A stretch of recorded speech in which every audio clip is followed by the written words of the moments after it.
जय हिंद साथियों, Rudra postal academy में आप सभी का स्वागत है। आज हम पढ़ने वाले हैं पीओ गाइड पार्ट 1 जो आती है रूल्स एंड रेगुलेशन के बारे में बताती है। ठीक है, तो सबसे पहले पढ़ेंगे हम क्लॉज 1 यानी धारा 1 जिसमें कहा गया है ऑर्गेनाइजेशन या संगठन के विषय में बताया गया है। तो इसकी सबसे पहले हम देखते हैं कि पोस्ट ऑफिस की शुरुआत किसने की थी। तो लॉर्ड डलहौजी द्वारा की गई थी। स्थापना देखी जाए तो 1 अक्टूबर 1854 को भारतीय डाक विभाग अपने वर्तमान स्वरूप में आया था। वर्तमान में प्रभारी मंत्री श्री ज्योति आदित्य राज सिंधिया जी हैं। शीर्ष निकाय या इसको अपेक्स बॉडी कहा जाता है, जिसके जो प्रमुख अध्यक्ष होते हैं, डाक सेवा बोर्ड के अध्यक्ष कौन होता है? सेक्रेटरी होता है। ठीक है, इसके अलावा इसमें 6 सदस्य होते हैं, 2 आमंत्रित व्यक्ति होते हैं जैसे कि फाइनेंशियल एडवाइजर और एक एडिशनल सेक्रेटरी जी होते हैं। अपन पोस्टल बोर्ड देखते हैं, पोस्टल सर्विस बोर्ड होता है, उसमें कौन कौन मेंबर होता है? तो member of operation, member planning, member PLI, member technology और member banking and DBT, member personal. ठीक है, ये मुख्य 6 मेंबर होते हैं। 2 परमानेंट इनवाइटी होते हैं, एक एडिशनल सेक्रेटरी, एक फाइनेंशियल एडवाइजर। इसके बाद हम देखते हैं डाक विभाग की संरचना किस प्रकार है। तो डाक विभाग जो है 23 सर्कलों में विभाजित है।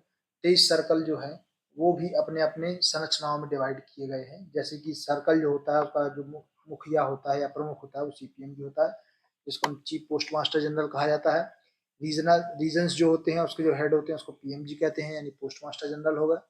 डिविजन्स जो होते हैं उनके जो हेड होते हैं उसको एसएसपी या एसपी कहा जाता है, यानी सीनियर सुपरिटेंडेंट ऑफ पोस्ट या सुपरिटेंडेंट ऑफ पोस्ट।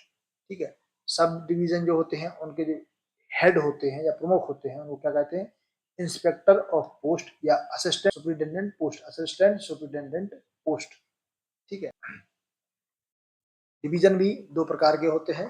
पहला होता है पोस्टल डिवीजन, जिसके हेड होते हैं एसएसपी या एसपी होते हैं, यानी सुपरिटेंडेंट ऑफ पोस्ट या सीनियर सुपरिटेंडेंट ऑफ पोस्ट।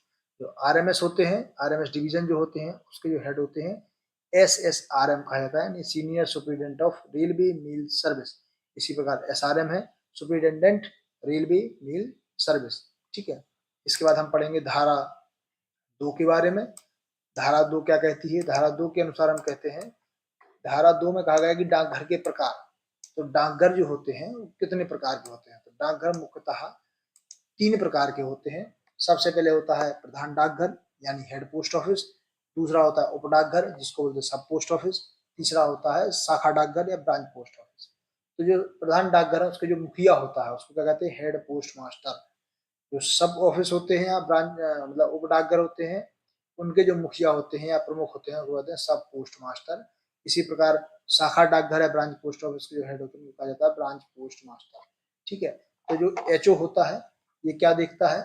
इसका जो मुख्य काम क्या है? इनका जो मुख्य काम है सभी जो एसओ हैं जो बीओ हैं इनके ट्रांजेक्शन देखना या मॉनेटरी ट्रांजेक्शनों को चेक करना, अकाउंटिंग करना।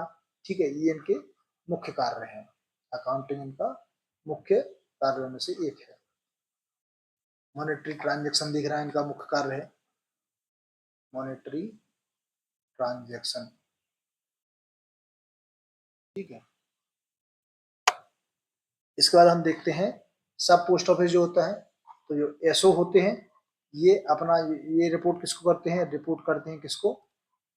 रिपोर्ट करते हैं एचओ को। ठीक है, एचओ को रिपोर्ट करते हैं। इसका जो हेड होता है हेड पोस्ट मास्टर होते हैं। ये 2 प्रकार के होते हैं, या तो डिलीवरी पोस्ट ऑफिस होंगे या नॉन डिलीवरी पोस्ट ऑफिस होते हैं।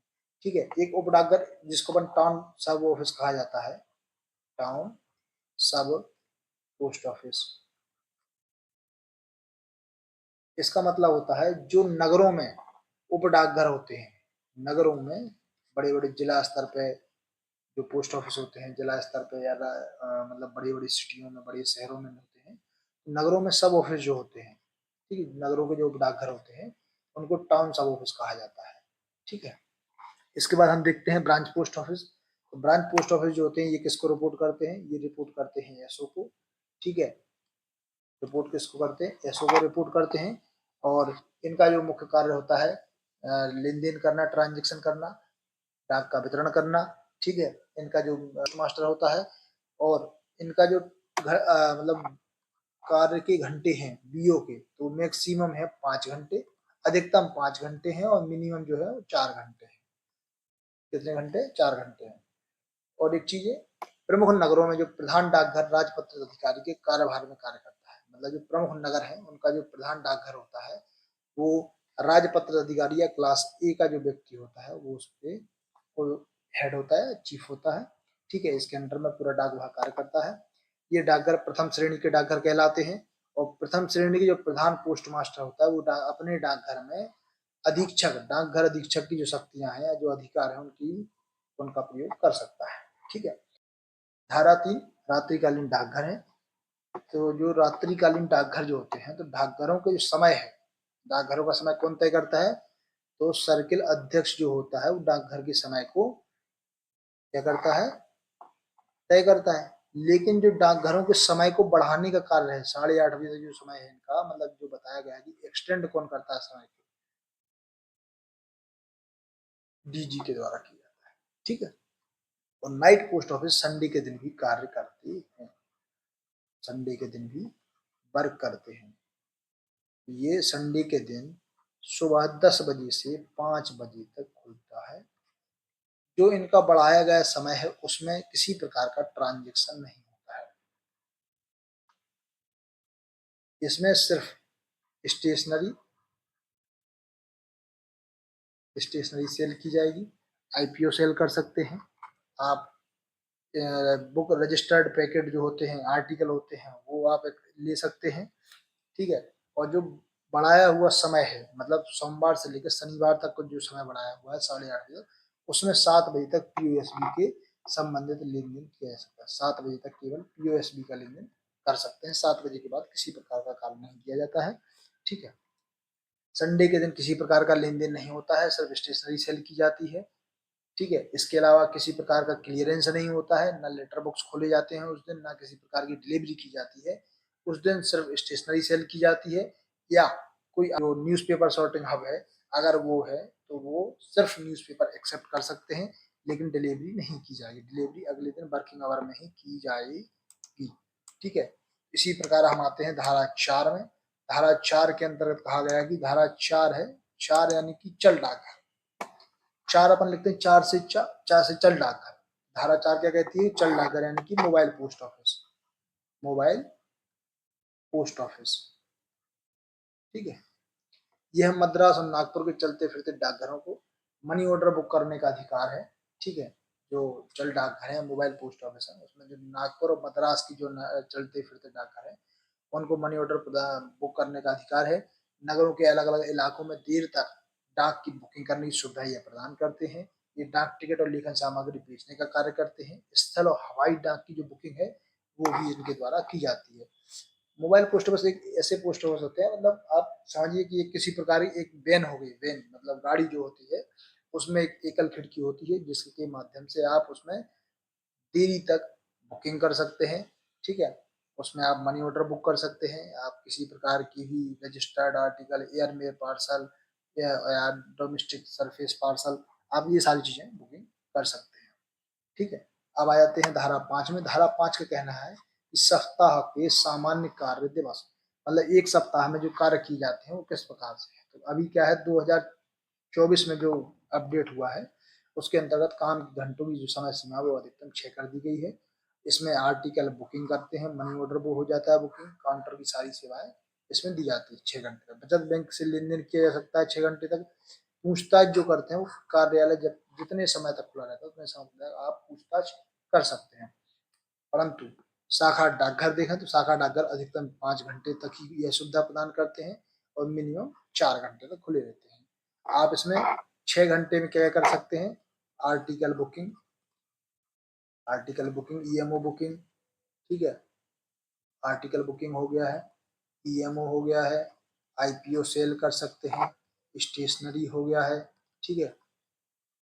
ये इनके मुख्य काम हो गए।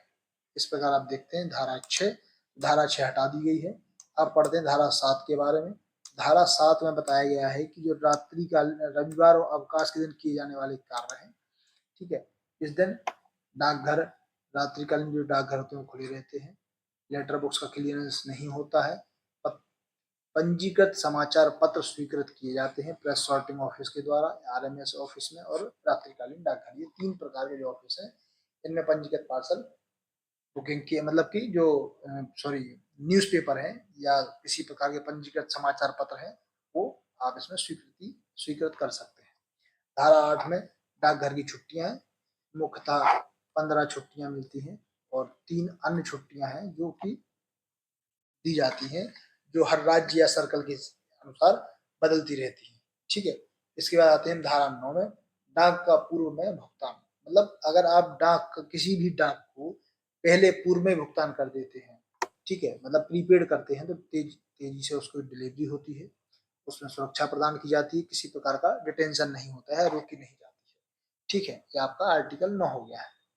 इसके बाद हम देखते हैं रूल 10 या धारा 10, जिसमें डाक टिकट या लेखन सामग्री है। तो डाक टिकट या लेखन सामग्री से हम देखते हैं कि डाक का जो भुगतान करने के लिए पोस्टेज स्टाम्प है, इनका उपयोग कर सकते हैं हम। राजस्व टिकट और डाक टिकट हम बेचते हैं। राजस्व टिकट का जो उत्पादन है वो पोस्ट ऑफिस के द्वारा नहीं किया जा सकता है। ठीक है, ये भारत सरकार करती है इनका उत्पादन, भारत सरकार। ठीक है, पोस्टेज स्टाम्प जो है वो डाक के भुगतान में भी उनका उपयोग किया जा सकता है। ठीक है, आईपीओ सेल करना, फिलाटली ब्यूरो जो है, बम्बई जीपीओ जो है, ठीक है, इसके अंतर्गत है। इसके बाद हम देखते हैं कि जो पोस्टेज स्टाम्प के रूप में आप राजस्व टिकट का उपयोग नहीं कर सकते। मतलब ये है कि आप किसी डाक को भेज रहे हैं तो उसमें आप जो पोस्टेज स्टाम्प लगाते हैं उसके स्थान पर अगर आपने राजस्व टिकट लगाया है तो वो मान्य नहीं होगा। ये तो उसमें पोस्टेज स्टाम्प का ही उपयोग करना है। ठीक है, इसके बाद हम पढ़ेंगे कल, आज के लिए इतना ही पढ़ेंगे हम। ये जो फिलाटली ब्यूरो है इसको जरूर ध्यान रखिए कि बॉम्बे जीपीओ जो है इसके अंतर्गत आता है। ठीक है, बॉम्बे जीपीओ। और ये महत्वपूर्ण, फिलाटली का मतलब होता है प्रदर्शनिक स्थल जो होते हैं। जैसे आपने कभी देखा हो कि जो टिकट होते हैं, जो पोस्टेज जारी किए जाते हैं मंत्रियों के द्वारा या बड़े बड़े मंच के माध्यम से, तो वो एक प्रकार का संरक्षण केंद्र है। वो टिकट फिलाटली में रखे जाते हैं प्रदर्शनी के लिए, दिखाने के लिए, जानकारी साझा करने के लिए। ठीक है, इसलिए हमको फिलाटली ब्यूरो अलग से एक ब्रांच खोली गई है जिसका जो हेड है, मुख्यालय है, वो बॉम्बे जीपीओ है। ठीक है, इसके अलावा आज हम इतने पढ़ेंगे, बाकी अब कल देखेंगे। आज के लिए धन्यवाद। कल मिलते हैं अगले लेक्चर में। पीओ गाइड 11 पढ़ेंगे, मतलब धारा 11 के बारे में पढ़ेंगे, जिसमें दिया गया है के बारे में। फ्रैंकिंग मशीन एक बहुत बड़ा टॉपिक है, उसके लिए एक अलग से लेक्चर लेना पड़ेगा। ठीक है, तो अपन कल मिलते हैं। धन्यवाद।